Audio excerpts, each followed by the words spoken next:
Under the sterile glow of 1,000 simulated suns, the grand hall of the High Galactic Assembly hummed with polite arrogance.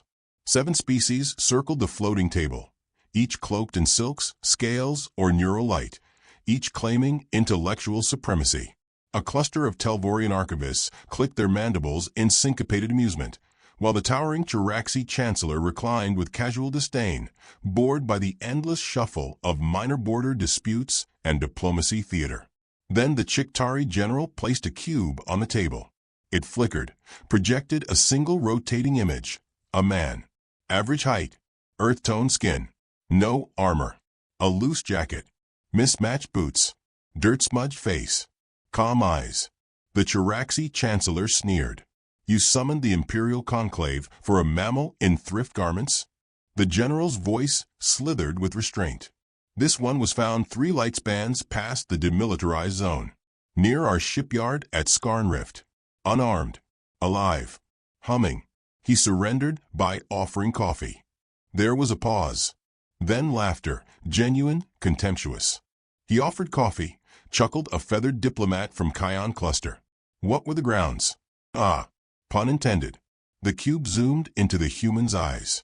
Still calm, as if he were watching a storm from inside its eye. A Telvorian archivist leaned forward. "Did he give a name?"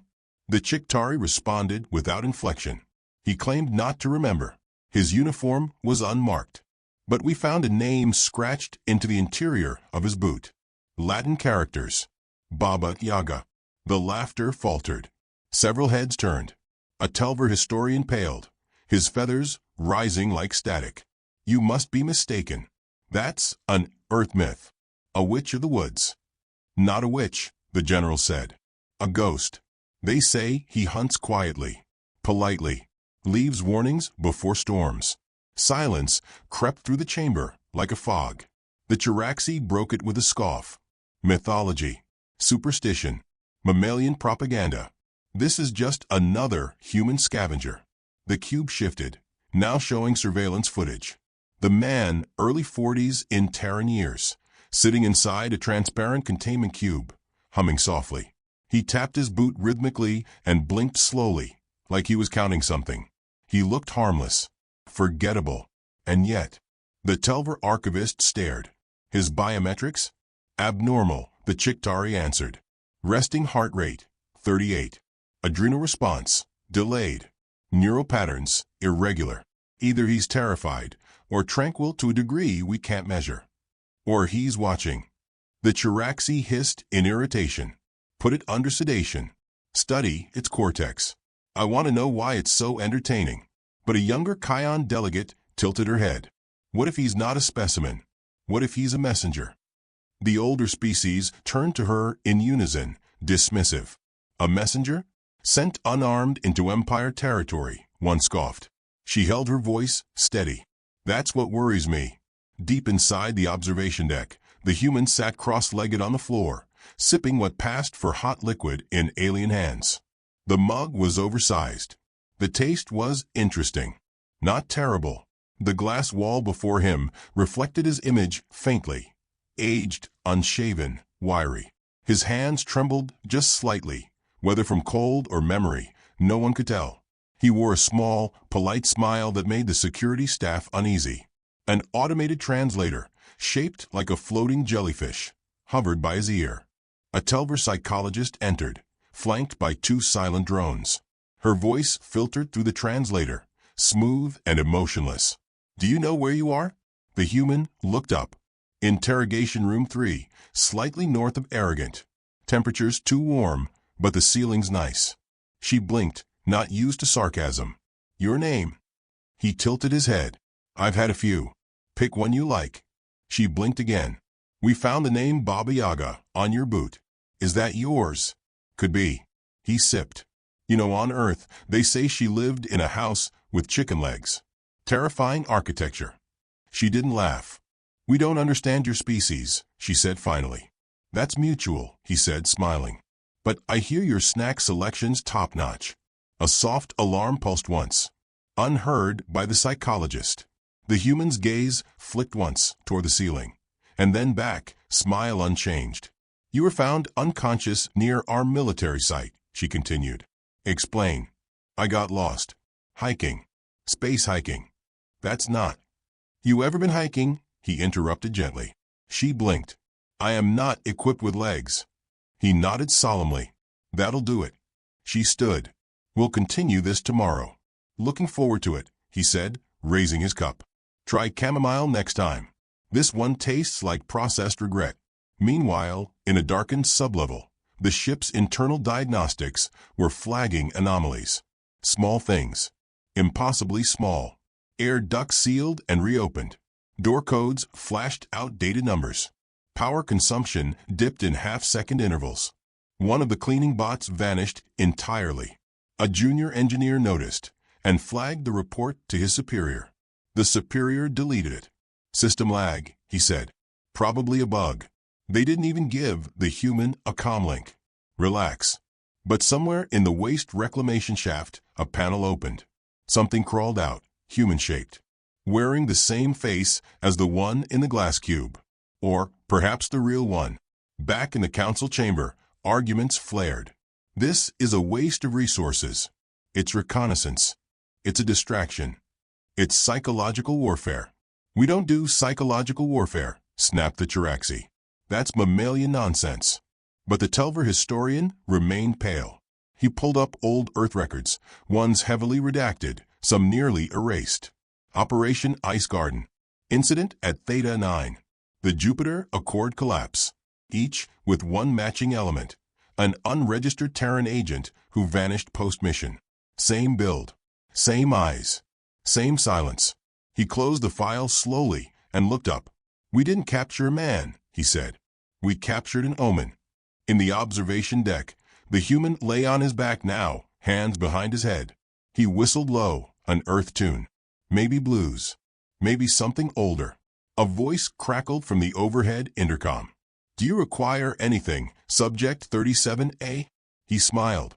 A quiet room, a blanket, and a window, if you'd be so kind. We do not provide windows. Then just the quiet. Silence returned. The intercom clicked off. He closed his eyes. They thought they had him. They thought this was control. But he'd counted the seconds between security rotations. He knew which guard's boots squeaked. He'd planted 5 words, in 5 languages, across their internal comms. You took the wrong human. He was waiting. Waiting for the stars to shift. Waiting for his cue. Waiting for the fear to bloom, slow and inevitable. After all, the wind didn't announce the avalanche. It just brushed past. The hallway leading to the Starcruiser's control deck was a marvel of interspecies design. Gleaming walls pulsed with bioluminescent veins, floors cushioned with synth fiber moss, and soft music calibrated to soothe 12 known species.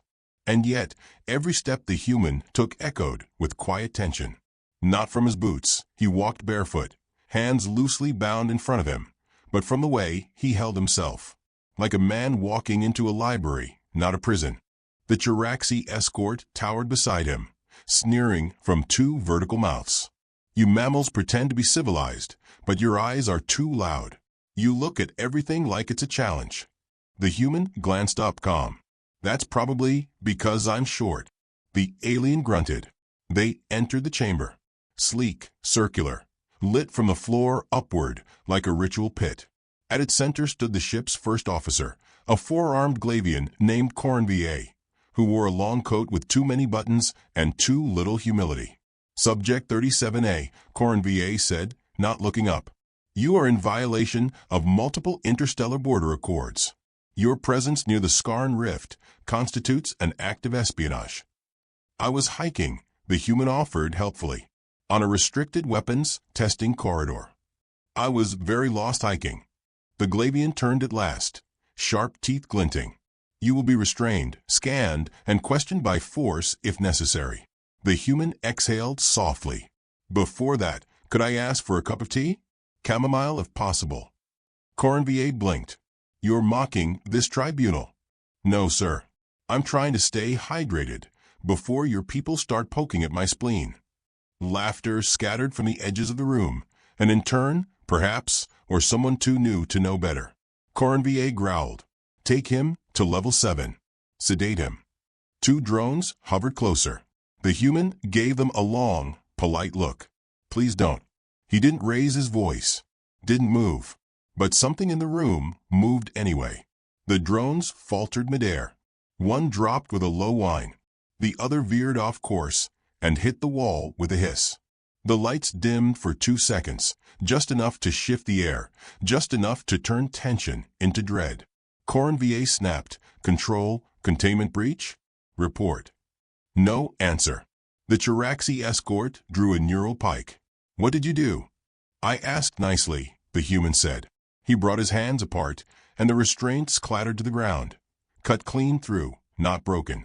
His smile remained. Do I have your permission to stretch? Panic bloomed.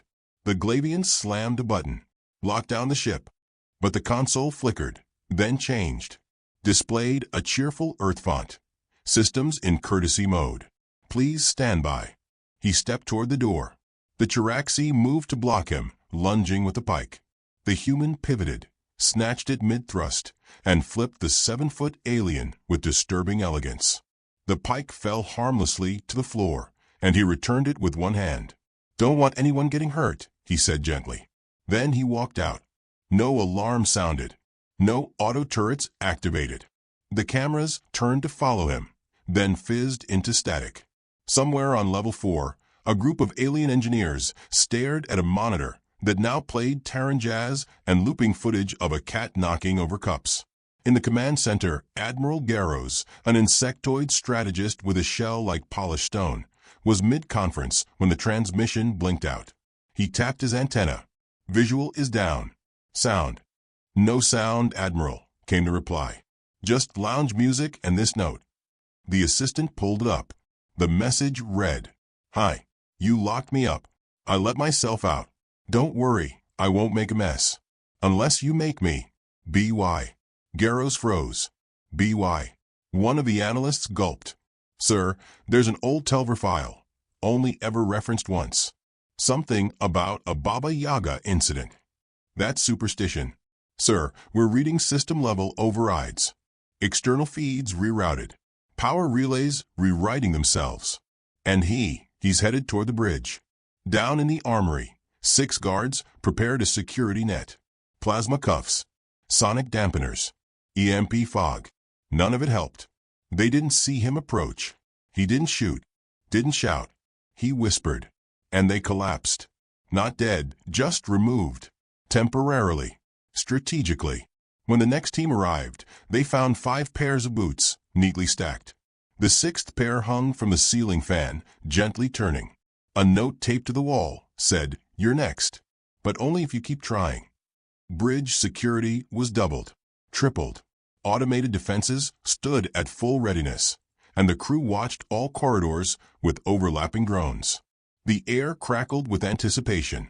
And then, the human walked through the main doors, unarmed, holding a steaming cup of something that smelled suspiciously like mint tea. He stopped, looked around, nodded once. Thank you for the hospitality, he said. The turrets fired, or tried to, but the power lines had been rerouted. The drones targeted him, then hovered in confusion, sensors displaying no threat detected. The crew froze, weapons shaking. One brave pilot lunged, and found herself gently flipped, weapon unloaded, and placed back in her chair before she could scream. The human placed his cup down on the helm, then sat, not in the captain's chair, on the floor, cross-legged, sipping. He turned to the comms officer. Could you kindly open a line to the galactic mainframe? The officer shook her head in disbelief. Why? I have a poem I'd like to recite. Aboard the Council Station orbiting Brask 7, the Galactic Council reconvened in a panic. Status report? He's taken control of the Star Cruiser. No casualties. Yet. No casualties? What's he doing? Mostly making announcements. Earthfolk sayings. Quoting old movies. He renamed the ship. To what? A beat. Polite threat. More silence. The Telver archivist from before spoke, finally. This isn't a soldier. He's alone. He can't hold the ship forever. He's not holding it, Telver said. He's demonstrating how easily he could. In the cruiser's kitchen, the human made eggs. Where he got the eggs, no one knew. He whistled while cooking, fed a few confused drones, cleaned the counters afterward. Somewhere, a terrified comms officer watched him through a feed, whispering. He said please before taking the ship. And meant it. And that was worse. The human eventually opened a channel. Across 5 systems, his face appeared. He was smiling. "Hi there," he said. "Sorry about the mess. I just wanted to see how far you'd let me go before asking the right question." "What do you want?" someone shouted. He leaned in. To be asked. Not poked. Not scanned. Just asked. Someone whispered off-screen. "Ask what?" The human smiled wider. "Why, I let you take me." In the hallowed central chamber of the Galactic Concorde, the words "he took the ship" echoed like a virus. No one said it twice. No one had to. The moment those words were spoken, entire civilizations shifted uneasily in their seats. Ambassador Vel of the Telver Collective stared into his data slate, lips curling into an unnatural frown. This must be a test. An internal breach. False footage. He didn't actually reroute the command deck. "He made omelets in their mess hall," murmured the Kion delegate, her voice hushed, haunted. "With garnish." The Chiraxi chancellor flared both nostrils. "What species prepares breakfast during an active war?" The Telver archivist spoke without raising his eyes. "Only one." A replay flickered on the central display. The human, seated in the bridge, legs crossed like a monk, smiled into the camera and said, "By the way, I renamed this ship. Polite threat. Hope you don't mind." It felt fitting. The diplomats remained still, as if sudden movement might draw his attention. Across the galaxy, fleets had been scrambled. Defense lines doubled. Military budgets increased in a single night. But none of it calmed the gnawing truth that crept through the corridors of power. They had underestimated Earth. Again, back aboard Polite Threat, the human sat quietly. Not gloating. Not hostile. He had created no body count. Left no blood trail. Just a message on every corridor wall, written in perfect blocky print. Ask first. On the central bridge, a low-ranking communication technician finally worked up the courage to speak. "Sir, Baba, human, what do you want?" The man smiled. "Name's a bit long, isn't it? You can call me John." A pause. "All right. John, why are you doing this?" He considered it. Because a long time ago, the Galactic Council signed something called the Treaty of Obedience. Said Earth would fall in line. Said we'd behave. You did sign it. Oh, we signed it. He nodded. Smiled. Shook hands. Gave the performance. But now you're breaking it. Am I? He raised a brow. What exactly did the treaty say? That Earth would obey galactic law. John sipped tea that hadn't been there 5 seconds ago. And that was a suggestion, not a law. Back in the Concorde chamber, Vel snapped the tablet in half. The humans knew. They knew the treaty was symbolic. The Chictari war commander stood slowly. We should have killed him when we had the chance. You never had the chance, the Kion whispered. Vel spun. Why wasn't he scanned? Dissected? Studied properly? The Glavian ambassador shook his wide head. Because none of our systems could read him. His neural patterns registered like a black hole, pulling information inward, but revealing nothing. A pause. The Telver archivist looked up, voice flat. That's not a glitch. That's design. Someone scoffed. Are you saying he was engineered? No. I'm saying he engineered this. John stood in the cruiser's observation deck, watching stars flow like spilled paint. Beside him, a young Glavian officer trembled. Her badge read Lyra. Sir, respectfully, why didn't you kill us? Why would I? You took the bridge.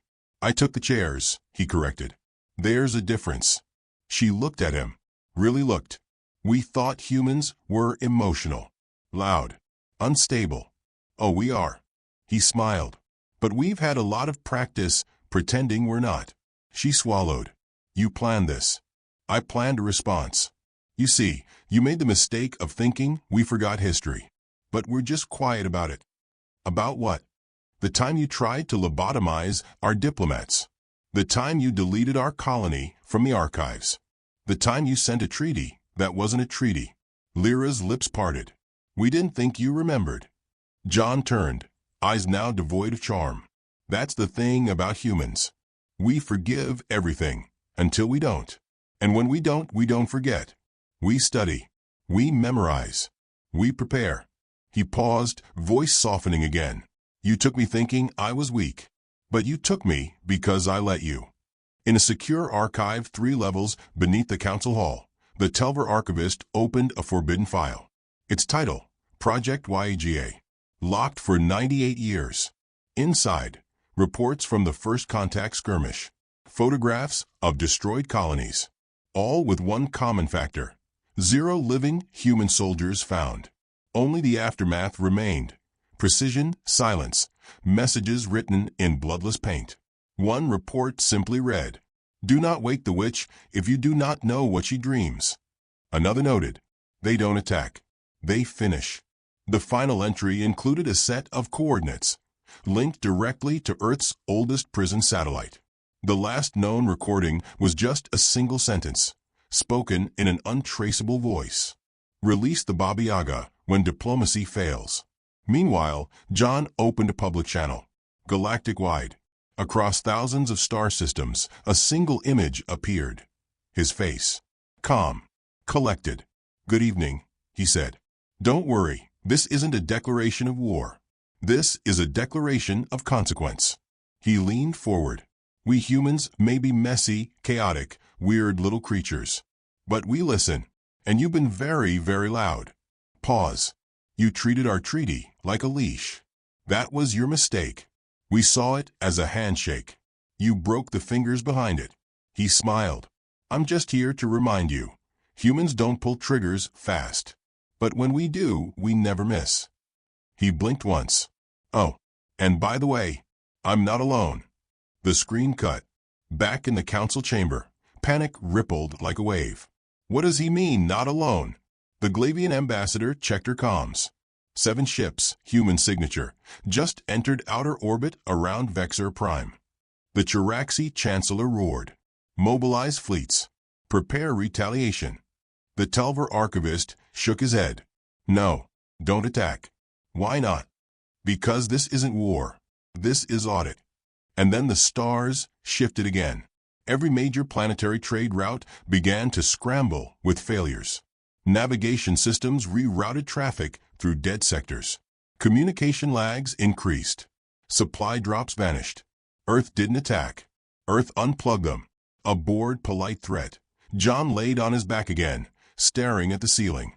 Humming. Lyra sat beside him, confused. "You don't seem like a killer." He opened one eye. "What's a killer supposed to seem like?" She didn't answer. He continued. "You want to know what humans really are?" She nodded. "We're not the fastest. Not the strongest. We're not even the smartest. But we adapt." He sat up, serious now. "And you spent the last century trying to put us in a cage." Lyra's voice shook. "And what happens now?" He stood, picked up his mug. "Now," he turned toward the bridge. "Now I show you why we don't need weapons to win." Stars above the council worlds dimmed as something subtle and irreversible unfurled. From the bridge of polite threat, John watched it begin. He didn't speak, didn't flinch, just stood with his arms behind his back, eyes fixed on a corner of space where the Galactic Empire's flagship once broadcasted a signal every 5 seconds. Now silence. Behind him, the Glavian officer, Lyra, checked the comms again. "Sir, confirmation just came through. Tetra's array down. No energy spike. No strike. It just stopped working." John nodded once. "Correct." "Sabotage." "No." She stared. "Then what?" "A suggestion," he said softly. "Just like your treaty. Across the Empire, systems began to fail, not catastrophically, but humiliatingly. Trade corridors rerouted into uninhabited space. Transit hubs redirected thousands of vessels into holding patterns. The banking AI responsible for interstellar credit evaluation began issuing refunds to Earth colonies for unauthorized economic condescension. A fleet admiral on Vexor Prime opened a briefing screen and found it looping an Earth song on repeat. No access override. Just a music video of a man in dark glasses dancing beside a mailbox, captioned, "You brought this on yourself." John never claimed the Empire. He simply made it unusable. Back in the Concord chamber, panic was now policy. Council members stood, shouted over one another, threatened military retaliation, debated nuclear escalation. Vel, the Telver ambassador, broke the noise. There is no war. Not by their definition. Not yet. The Chiraxi bared his dual rows of teeth. He holds one ship. You act like he's taken the stars. Vel turned to him. He didn't take the stars. He rewired how you look at them. Reports streamed in. 7 colonies defaulted on tax commitments to the Empire after discovering new Earth-backed financial channels. A Terran meme had crashed the Imperial Cultural Archives. The Council's secure emergency broadcast, now playing Hello by Adele in every known dialect. And on the 4th ring of the comms towers, a hologram activated, of John smiling, holding a cup. He spoke without malice. I gave you the benefit of doubt. I gave you time. I even gave you tea. But you kept playing Empire, and forgot to mind the ghosts you provoked. Behind him, a background image flickered into view. A map. Not of stars, but of Earth. Covered in red pins. These are not missile silos. These are veterans. Farmers. Librarians. Hikers. Retired. But angry. You asked what we are. We're humanity. And we're always home when needed. In the far quadrant of space, near the ice moons of Selken 3, 22 old Terran cargo haulers detached from commercial routes and vanished from scanner grids. None had weapons. All had human crews. All vanished in sync. No explosions. No demands. Just erasure. Lyra's voice cracked. Sir, what are those ships? John didn't answer. He turned instead to the helm, fingers dancing gently over the console. I asked you not to come looking. You did anyway. Now I have to finish what you started. Sir, what do you mean finish? He looked at her, kind as ever. Do you remember the first time your empire encountered Earth? Yes. You, humans, negotiated quickly. You signed the treaty. Wrong. We signed the lie. And we watched. On the outer ring of the Council's Security Division, alarms went red, not from attack, but from elevation. Bureaucracy failed upward. Commands looped. The name Baba Yaga appeared in over 3,000 classified files, some of which were previously unknown even to the Council itself. In the Concord chamber, a junior aide finally asked aloud, "Is it one person? Or is that just the name they give the one you can't stop?" Vel looked to the others. It doesn't matter. The question isn't, who is Baba Yaga? It's, how many more are out there? A bored, polite threat. John activated the final layer. A soft tone played, a nursery lullaby, lost in translation, echoing across comms and satellites. One by one, planetary grids displayed a phrase, "The ghost has come through the door." Lyra, now visibly shaking, asked the one question no one dared voice. "Why didn't you knock?" John met her eyes. And in that instant, everything charming about him peeled away. The warmth behind his gaze became something else, ancient, cold, unblinking. "Because I already have. Once." He stepped to the center of the bridge and dropped the act. "Let me be clear. I'm not the most dangerous human. I'm the one you caught on purpose. Purpose. To distract you. While the rest of us learned how your systems breathe." Suddenly, every screen across the ship switched. A single feed. An alien facility. Underground, sterile, clinical. Inside it, hundreds of captured Earth specimens. Civilians. Diplomats. Scientists. A Telver voice spoke off-camera. "Begin the behavioral compliance trials. Prepare cranial slice protocol." John's voice followed live. "You told us it was an accident. That they escaped. That they died." He turned to Lyra. "They didn't." Her mouth parted in shock. "You knew." "I remember," he said. "Every single name." He pressed a button. The screen flickered to white. In real time, across 5 sectors, every known Telver lab and facility housing humans lost all connection. And in each one, the captives walked free, every door unsealed, every light restored. The ghost hadn't come for war. He came to collect the debt, and paid it in full. The last communication from Polite Threat was brief. It was not a speech, not a threat. It was John's voice. I'll leave your ship now.